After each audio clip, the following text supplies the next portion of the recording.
नमस्कार एंड सत श्री अकाल। आप लोग काफी टाइम से डिमांड कर रहे थे कि ट्राइंगल्स का वन शॉट दे दो सर और कॉम्पिटेंसी बेस्ड क्वेश्चंस भी। मैंने दोनों को ही मर्ज कर दिया। ट्राइंगल के कॉम्पिटेंसी बेस्ड क्वेश्चन लेकर आ गया हूं, मात्र 5 सवाल। लेकिन ये 5 सवाल ना 50 सवालों पे भारी हैं, क्योंकि इन 5 सवालों को जब तुम मेरे साथ मिलके करोगे, देखोगे, तुमको अपने आप समझ आएगा कितने डिटेलिंग में कॉन्सेप्ट यूज करना पड़ रहा है। प्रॉब्लम सॉल्विंग एबिलिटी तुम्हारी बढ़िया तरीके से एनहांस होगी सिर्फ इस 5 सवाल को देख के ही। तुम लोगों को इन 5 सवाल के बाद ये भी रियलाइज हो जाएगा कि यार ट्राइंगल्स के पॉइंट ऑफ व्यू से ना कॉन्सेप्चुअली तुम लोग स्ट्रांग हो या नहीं हो।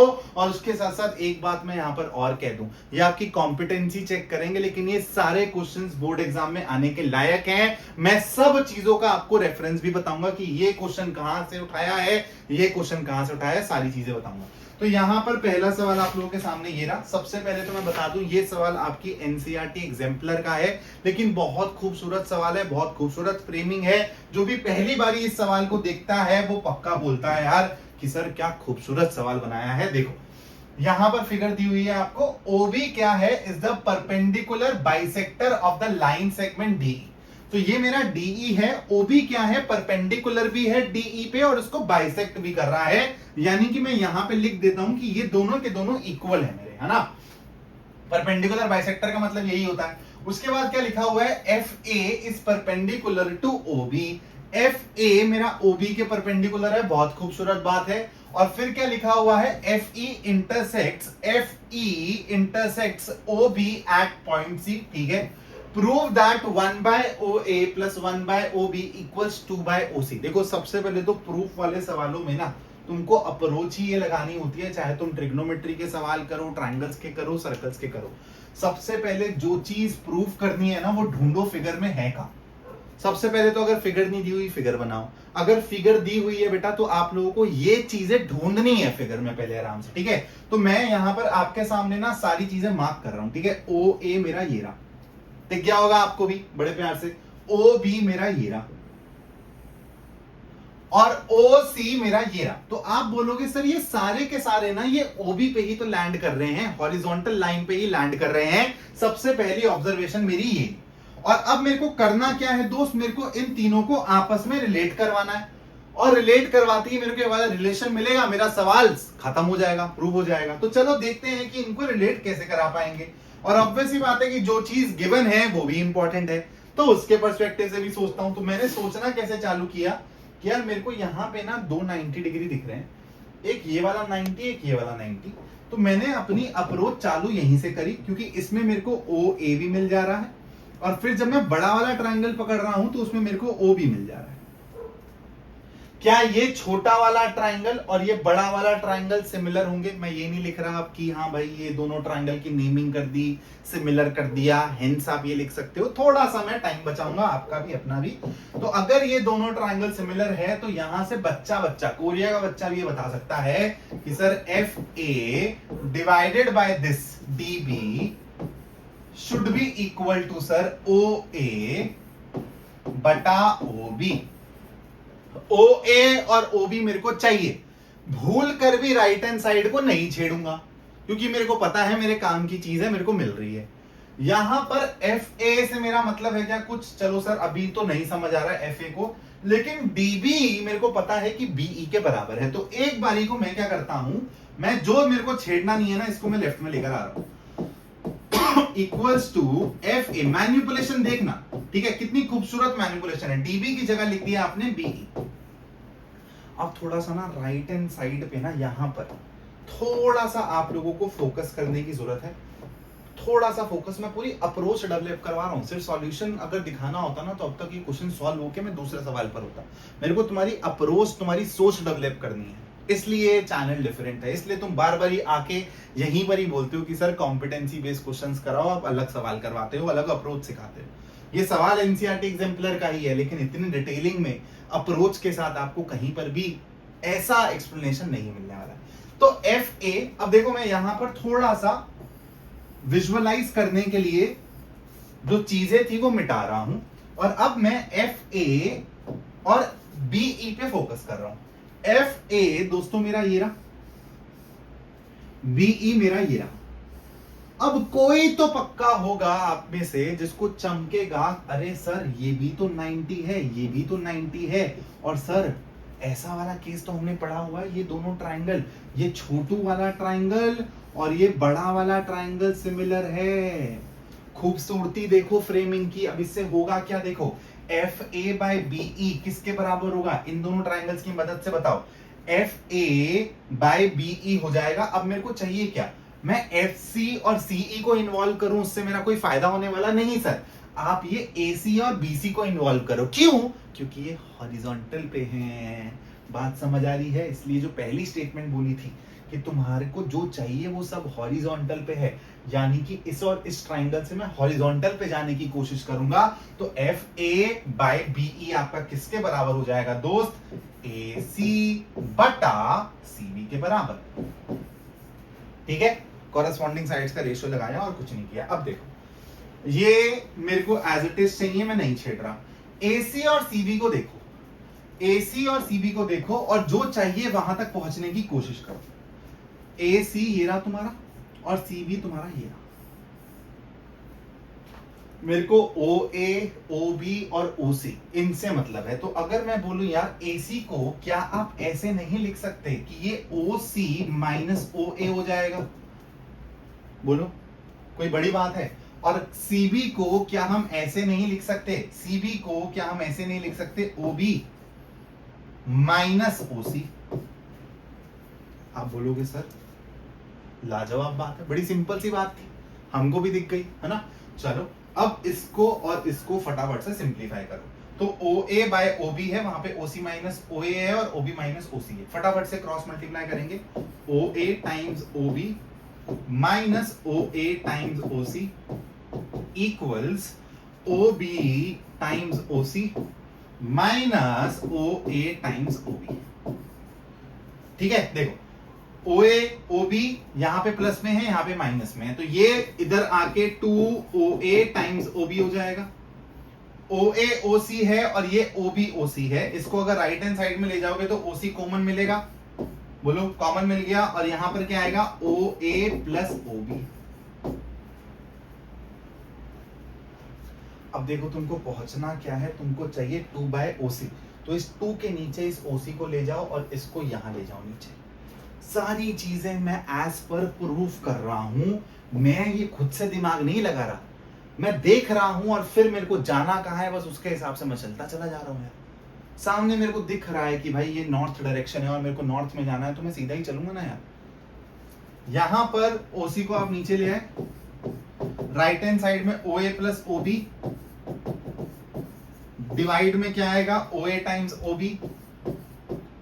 तुमको आंसर आता हुआ दिखाई दे रहा, इक्वल्स टू, अब इसको तुम ब्रेक कर दो ऐसे और ऐसे, OA बटा OA टाइम्स OB, तो ये हो जाएगा 1 बाय OB प्लस राइट वाला जो है वो क्या है OB upon OA times OB, OB cancel, तो 1 बाय OA। ये लो जो चाहिए था वो मिल गया, हेंस प्रूव्ड। सवाल बहुत खूबसूरत है, फ्रेमिंग बहुत खूबसूरत है।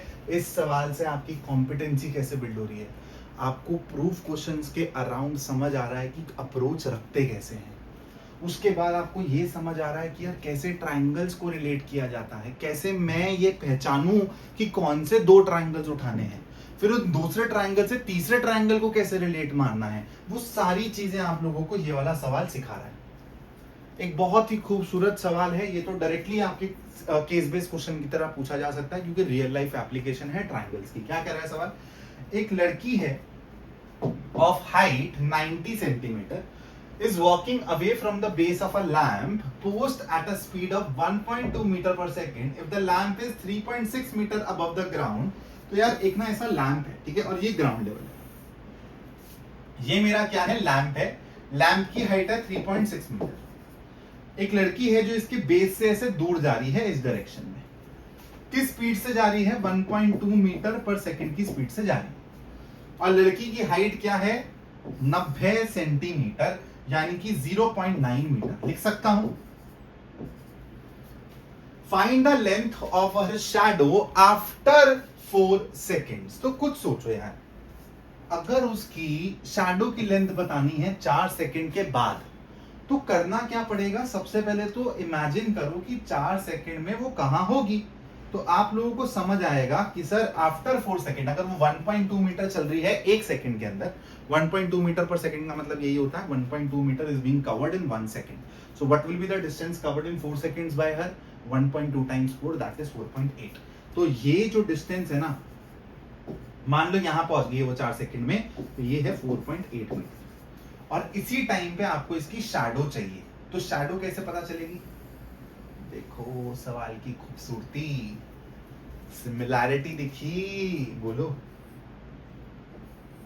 आपको पता क्या करना है, ये x पता करना है आपको, और सारी चीजें आपको पता है। बड़ा वाला ट्राइंगल और छोटे वाले ट्राइंगल में कॉरेस्पॉन्डिंग साइड्स का रेशियो लगा रहा हूं, 3.6 upon 0.9 equals 4.8 x plus 4.8 divided by x।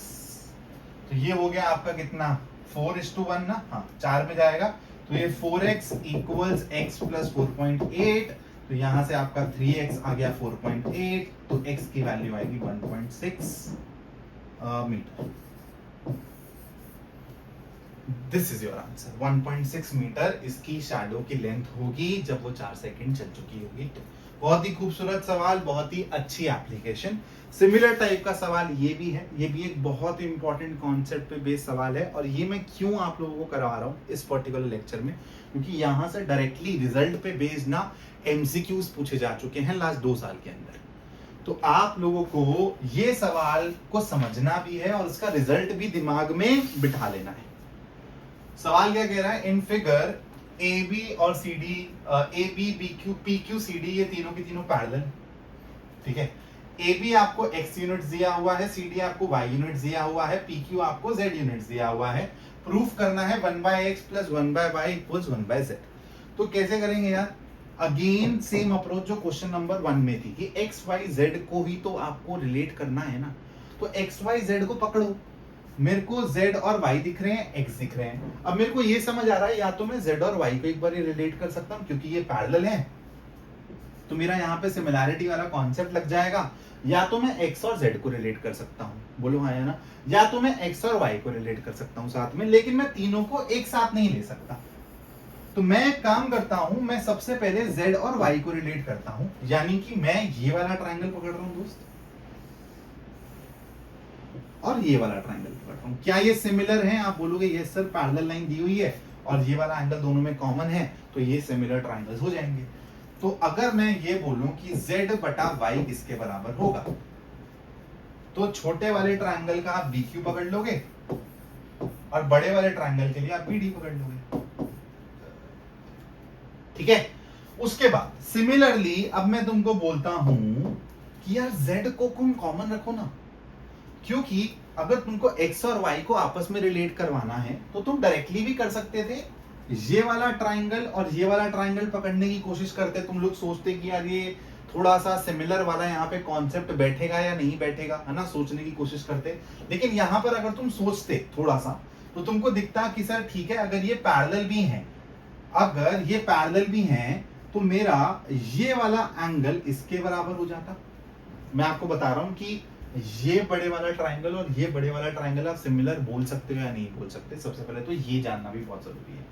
तो अगर ये पैरेलल लाइंस हैं तो ये अल्टरनेट इंटीरियर एंगल हो जाएगा, तो ये अगर थीटा है तो ये भी थीटा हो जाएगा, बोलो। अब अगर मैं बोलता हूं कि ये वाला एंगल मेरा x है, तो क्या ये वाला एंगल मेरा x हो जाएगा, अगेन अल्टरनेट इंटीरियर एंगल से ये भी आपका x हो जाएगा। अब मेरे को एक सिंपल सी बात बताओ, बड़े वाले ट्राइंगल को तो छोड़ ही दो आप, क्या आपको ये दोनों ट्राइंगल सिमिलर दिख गए, तो ये दोनों ट्राइंगल भी सिमिलर हैं। यहां से आपकी और अप्रोचेस डेवलप होती हैं, लेकिन अब हम ज्यादा बहकेंगे नहीं, अब हम लोग z और x को रिलेट करते हैं, फिर z की मदद से x और y भी आपस में रिलेट हो ही जाएंगे। तो अब मैं क्या कर रहा हूं, और मेरे को अब यहां पर आप ये बताना कमेंट्स में, हाँ ये चीज बताना कि ABD और ये DCB इन ट्राइंगल्स का क्या ये सिमिलर होंगे या नहीं होंगे। आंसर आपको वैसे ऑलरेडी मिल गया है, लेकिन फिर भी मैं जानना चाहता हूं कि आप लोगों को कुछ एक्स्ट्रा नॉलेज है भी या नहीं, ठीक है। और उसके बाद में ये बड़े वाला ट्रायंगल लेगा। तो यहां से मैं लिख देता हूं z अपॉन x इक्वल्स, ये दिख नहीं रहा होगा, z upon x equals QD upon BD। मेरे को ये दिख गया लेफ्ट हैंड साइड में वही है जो मेरे को चाहिए, मैं नहीं छेड़ूंगा, मैं राइट हैंड साइड पे जाके थोड़ा सा अपनी आंखों को खोलने की कोशिश करूंगा। BD है, BD है, ऊपर BQ है, QD है, QD बोल रहा हूं, QD है, BQ और QD ही तो BD बना रहे हैं। मतलब सर अगर मैं इन दोनों को ऐड कर दूं तो मेरा न्यूमरेटर ही तो ऐड होना है। तो z by Y plus z by X क्या आएगा, BQ प्लस QD, जो कि BD के बराबर ही है, BD बाय BD, यानी कि मेरे को 1 मिलने वाला है। और यहां से आपका सवाल सॉल्व हो चुका है। z अगर आप यहां से कॉमन ले लेते हैं और यहां पर आपका क्या बचेगा, 1 by X plus 1 by Y equals 1। अब इस z को नीचे लाके रख दीजिए, आपको वही मिल जाएगा जो आपको चाहिए था। लेकिन इस रिजल्ट को बहुत ध्यान से ऑब्जर्व कर लो, ऐसे वाले कंडीशन में ये वाला रिजल्ट पे सवाल डायरेक्टली आता है। ये जो सवाल है, इस सवाल की खासियत ये है कि सबसे पहले तो ये एनसीईआरटी का सवाल है। एनसीईआरटी में इसका सॉल्यूशन कैसे दिया हुआ है आपको जाके देखना है, और फिर मैं इसका सॉल्यूशन कैसे करा रहा हूँ वो देखना है। मैं आपको इसके 2 सॉल्यूशंस दूंगा अपार्ट फ्रॉम एनसीईआरटी। एनसीईआरटी में इसको पाइथागोरस थ्योरम से किया गया है, मैं पाइथागोरस थ्योरम का पी भी नहीं लगाऊंगा इधर। मैं इस सवाल को 2 लाइनों में, 2 से भी कम लाइनों में ओरली सॉल्व करके दिखाता हूं आपको। इससे आपको ना थोड़ी सी सोच डेवलप होगी कि यार कितनी खूबसूरत है ज्योमेट्री। पाइथागोरस थ्योरम का सॉल्यूशन देख लेना, एनसीईआरटी से जाके क्रॉस चेक करना। अब देखो यहाँ पे सीखने का क्या है, ये आपको 5 दिया हुआ है, ओटी आपको क्या दिया हुआ है, 13 दिया हुआ है। ठीक है, ओटी अगर आपको 13 दिया हुआ है तो मेरे को इतनी बात पता है कि ये मेरा 90 डिग्री होता है। तो मेरा ये वाले ट्रायंगल में अगर मैं पाइथागोरस लगाऊं तो सर ने बता रखा है 5, 12, 13 ये ट्रिपलेट चलता है। तो मेरा पीटी जो है कंप्लीटली यहां से लेके यहां तक ये 12 के बराबर हो जाएगा। बोलो हाँ या ना? इतनी बात सबको समझ आ रही है? अब मेरी बात को ध्यान से समझना। अब मैं यहाँ पे तुमको क्या बोल रहा हूँ, थोड़ा सा तुम लोगों को बस ऑब्जर्व करना पड़ेगा। तुमको चाहिए क्या, तुमको ए बी चाहिए, जो कि कुछ नहीं है, ट्वाइस ऑफ AE है या फिर ट्वाइस ऑफ EB है। तो हम लोग ना इसको टारगेट करते हैं निकालने का। और कैसे टारगेट करूंगा देखना। सबसे पहले मैं इस सवाल को सिमिलैरिटी से बनाऊंगा। पाइथागोरस थ्योरम तो छोड़ो, सिमिलैरिटी दिखाता हूं तुमको। यहाँ पे देखो, एक बात बताओ, ये एक राइट एंगल ट्राइंगल है और ये वाला भी एक राइट एंगल ट्राइंगल है, 90 डिग्री 90 डिग्री। और इस वाले ट्राइंगल में और इस वाले ट्राइंगल में ये वाला एंगल भी कॉमन है। तो क्या ये सिमिलर हो गए AA से? अब कॉरेस्पॉन्डिंग साइड्स का रेशियो लिख रहा हूं, ध्यान से समझना। मेरे को AE के बारे में पता करना है ना, तो मैंने ये वाले एंगल के सामने वाली साइड ली छोटे ट्राइंगल में AE। बड़े ट्राइंगल में भी इसी वाले ट्राइंगल के सामने वाली साइड लूंगा, इसके नीचे। इसके सामने कौन आ रहा है, 5 इक्वल्स। अब कौन सी चीज मेरे को पता है, ध्यान से समझना। 90 डिग्री के सामने वाले को मैं जानता हूं क्या, बोलो। 90 डिग्री के सामने वाले को मैं जानता हूं क्या? तुम बोलोगे सर 80 के बारे में मेरे को नहीं पता है, सच है ना, 80 के बारे में मेरे को नहीं पता है, तो मैं इसकी खोज नहीं कर रहा हूं। मैं बोलता हूं अच्छा ठीक है, एक बात बताओ, इसके सामने वाला तुमको पता है क्या? तुम बोलोगे सर मेरे को OT पता है 13 और ये 5 है, तो क्या ये 8 नहीं हो जाएगा? अब इस वाले एंगल के कॉरेस्पॉन्डिंग बड़े वाले ट्राइंगल में कौन है, 90 डिग्री के अलावा, और इसके अलावा कौन बचा, ये। इसके सामने कौन बैठा है, 12। तो मतलब छोटे वाले ट्राइंगल का 8 और बड़े वाले ट्राइंगल का 12। दोबारा से एक बारी वीडियो को रिवाइंड करके देखना, सारी चीज समझ आएगी। ये हल्की चीज नहीं है, इसलिए ये सॉल्यूशन तुमको किसी बुक तक में नहीं मिलेगा। ठीक है, और अभी तो ये तो तुमको फिर भी बहुत सारे टीचर्स बता देंगे। अभी जो इसके बाद मैं अप्रोच बताऊंगा ना, तुमको पता चलेगा कि शायद YouTube पे वो कभी डिस्कस ही नहीं हुआ है। वैसे मैंने 2 साल पहले अपने पुराने प्लेटफॉर्म पे किया हुआ है, लेकिन आप उस अप्रोच को देखना, समझना, आपको समझ आएगा कि दैट इज वेरी यूनिक। तो यहाँ से मेरी AE की वैल्यू क्या आ रही है, ये हो जाएगा मेरा 2/3 और AE हो गया मेरा 10/3, और यहां से मेरा AB सीधा सीधा आ गया 20/3। आप अपनी एनसीईआरटी के सॉल्यूशन को और इस सॉल्यूशन को देख लो, आपको समझ आ जाएगा कि कितना फर्क है। और ये तो अभी मेरा शॉर्टेस्ट सॉल्यूशन है भी नहीं, अभी अब मैं तुमको शॉर्टेस्ट सॉल्यूशन दिखाता हूँ तुमको, ठीक है। अभी अब मजा आएगा तुमको, ठीक है। अब तुमको शॉर्टेस्ट सॉल्यूशन दिखाएंगे।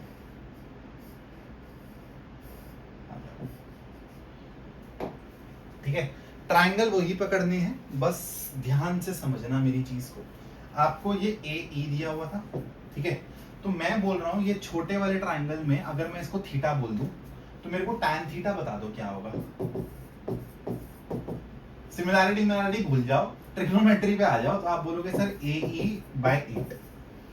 बड़े वाले ट्रायंगल में tan थीटा बता दो, ध्यान से देखना, ये थीटा है, ये 90 डिग्री है, तो perpendicular by base 5/12। A E directly आ गया तुम्हारे पास कितना,